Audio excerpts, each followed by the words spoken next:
जय श्री राम दोस्तों, आपका स्वागत है। दोस्तों, आज दिनांक यानी 22 जनवरी 2024 को भगवान श्री राम की प्राण प्रतिष्ठा हो चुकी है। आज के इस उपलक्ष्य में हम आपके लिए राम मंदिर का इतिहास से जुड़ी संपूर्ण कहानी लेकर आए हैं। यदि आप भी सच्चे राम भक्त हैं तो वीडियो को अंत तक अवश्य देखें। जय श्री राम दोस्तों, आपका स्वागत है। दोस्तों, आज के इस वीडियो में हम आपको बताएंगे आखिर राम मंदिर का पुराना इतिहास क्या है, क्योंकि राम मंदिर का 22 जनवरी साल 2024 में प्राण प्रतिष्ठापन होने वाला है।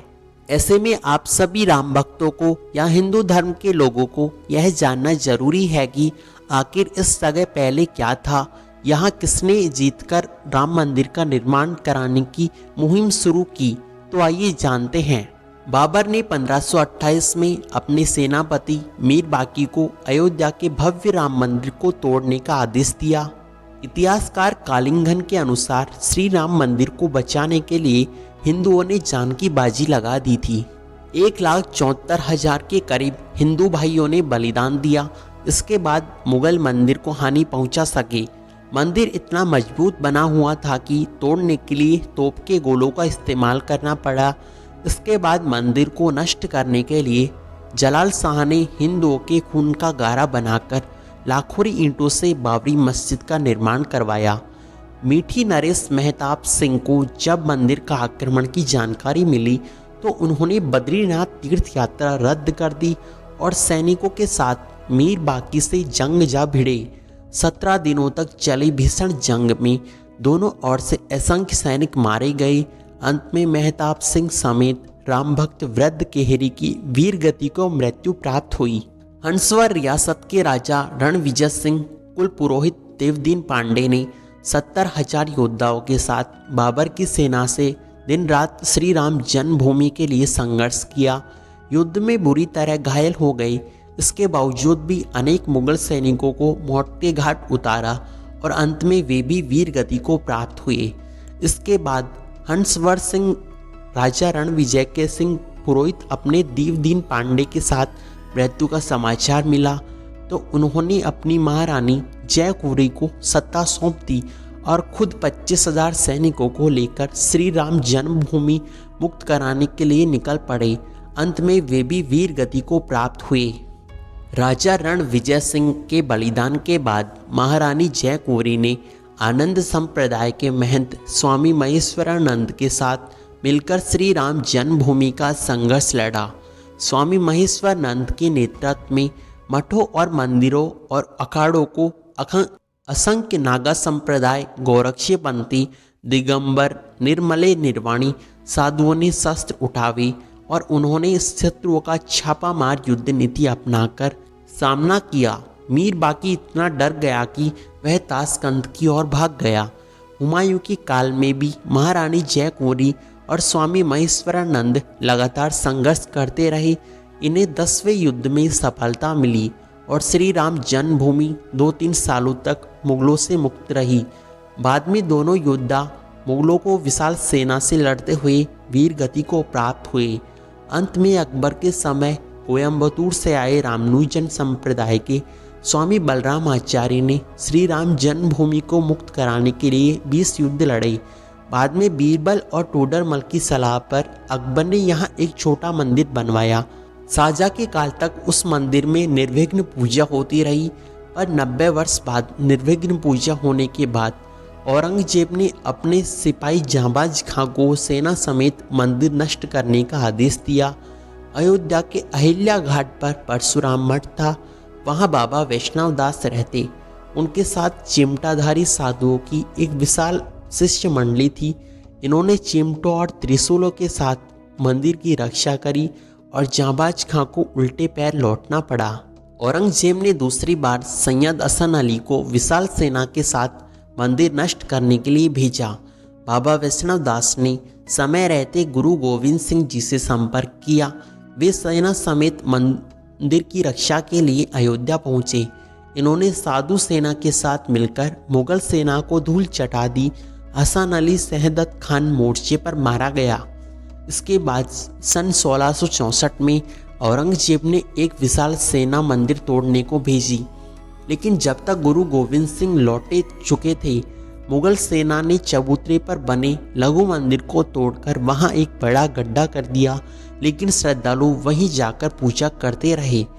बाद में अमेठी के राजा गुरुदत्त सिंह और पीपरदा के राजकुमार सिंह ने नवाब सादत अली के श्री हिंदू मंदिर को संघर्ष जारी रखा। हिंदुओं ने लगातार हमले से तंग आकर नवाब ने पूजा और नमाज दोनों की अनुमति दी। आज़ादी से पहले एक अंग्रेज सिपाही अब्दुल बरकत ने फैजाबाद जिलाधीश के नायर के सामने बयान दिया कि 22 अथवा 23 दिसंबर 1941 को रात करीब 2 बजे उसने मंदिर के अंदर हल्की रोशनी देखी, जो बाद में सुनहरी हो गई। उसके बाद घुंघराले बालों वाले 4-5 साल के एक बच्चे को वहां देखा।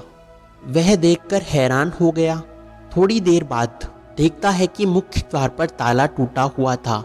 मस्जिद में हिंदुओं की भीड़ एक सिंहासन मूर्ति पर रखकर पूजा कर रही थी।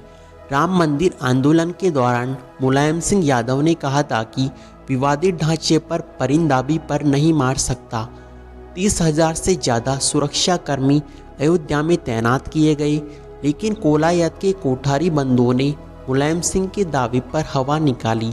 23 साल के राजकुमार कोठारी और 20 साल के शरद कोठारी राम मंदिर के प्रति अपना सब कुछ समर्पण कर चुके थे। 200 किलोमीटर का रास्ता उन्होंने पैदल ही तय किया, क्योंकि अयोध्या पहुंचने वाले सभी साधन रोक दिए गए।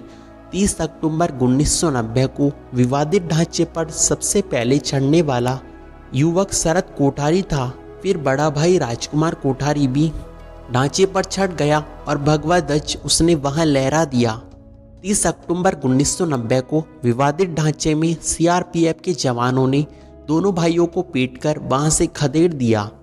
श्री राम मंदिर के पक्ष में सुप्रीम कोर्ट का फैसला आने के बाद अयोध्या व आसपास के 105 गांवों में सूर्यवंशी क्षत्रिय परिवारों ने 500 साल बाद सिर पर पगड़ी और पैरों में चमड़े के जूते पहनकर अपने प्रण को पूरा किया।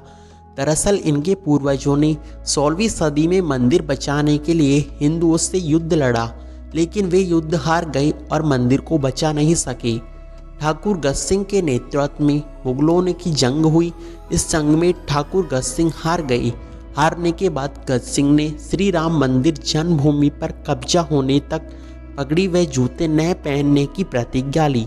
इस प्रतिज्ञा का पालन उनकी आने वाली पीढ़ियों ने किया।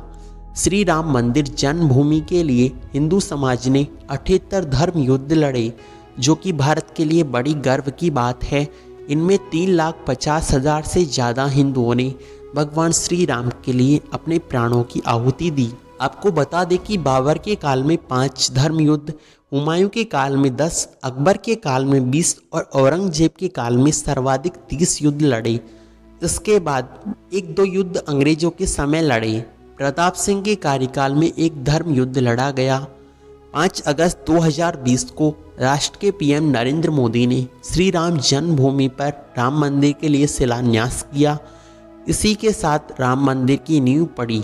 500 साल तक हिंदू समाज के सतत संघर्ष के बाद आज अयोध्या में भव्य राम मंदिर बन रहा है। मंदिर की ऊंचाई 161 फीट रहेगी।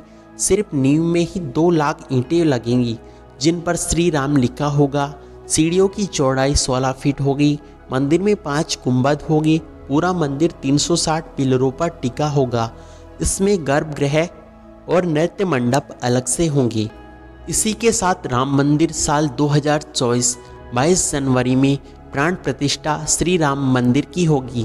दोस्तों, हमारे द्वारा दी गई जानकारी आपको कैसी लगी कमेंट में अवश्य बतावें।